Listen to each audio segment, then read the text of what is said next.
How many Muslims have won the Nobel Prize in the sciences? 2.5.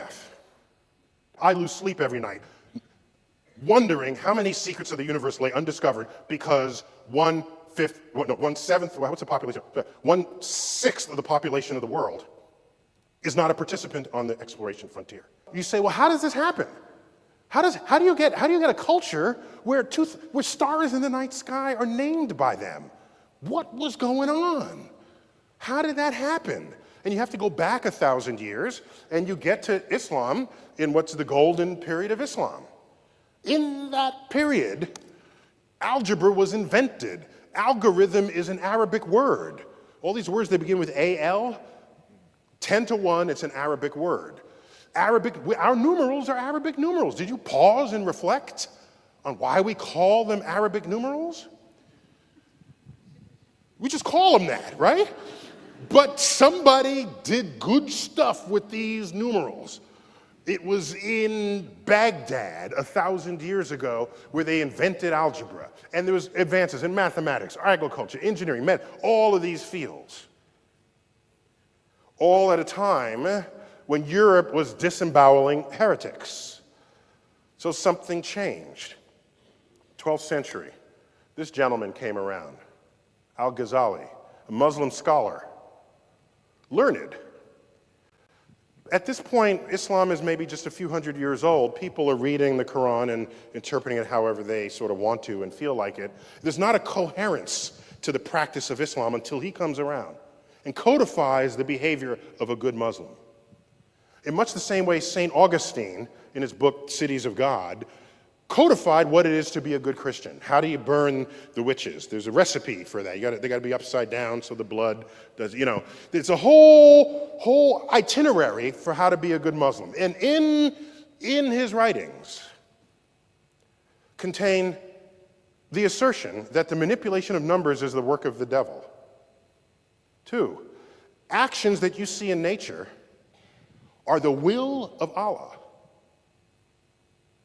Well, if you drop a stone and it falls, Allah willed that. If that's your explanation, your curiosity stops. You combine everything happening in nature being the will of Allah to the manipulation of numbers being the work of the devil, and the entire enterprise of that golden era collapses.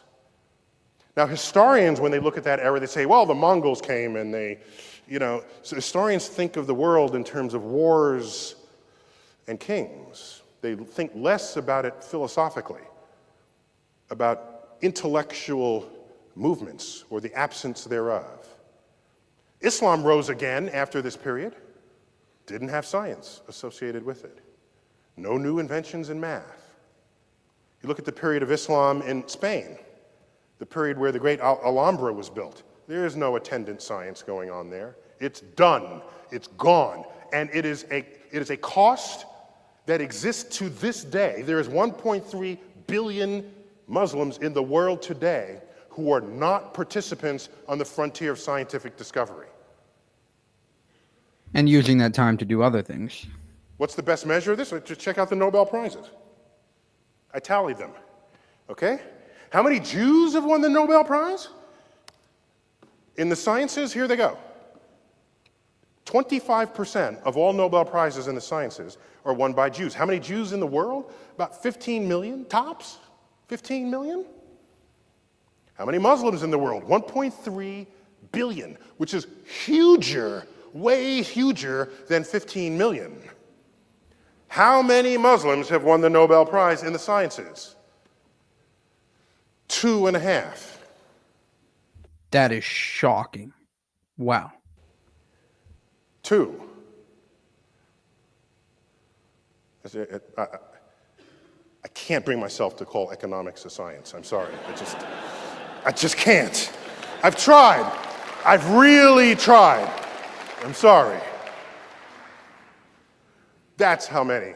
And the physics one was a Pakistani physicist, not a Middle Eastern physicist.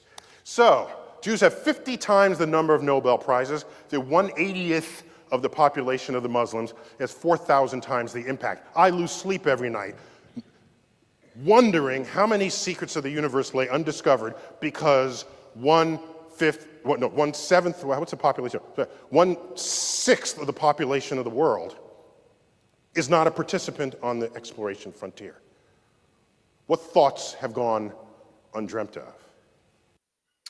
Well, that is illuminating. What he's trying to lay out is the decline of Islam, how it went from being this incredible society that produced a lot of these scientific inventions that basically laid the groundwork for a lot of what we know today, to going back into fundamentalism and basically becoming, a non-player on the scientific in the scientific world, and going from exporting science and exporting goods to exporting terrorism. That is their number one exporter today, and it is improving in the Gulf states. It is improving in some measure with regard to Saudi Arabia, with regard to the UAE, but there are a lot of issues in the Muslim world, and the fundamentalism has really hurt them.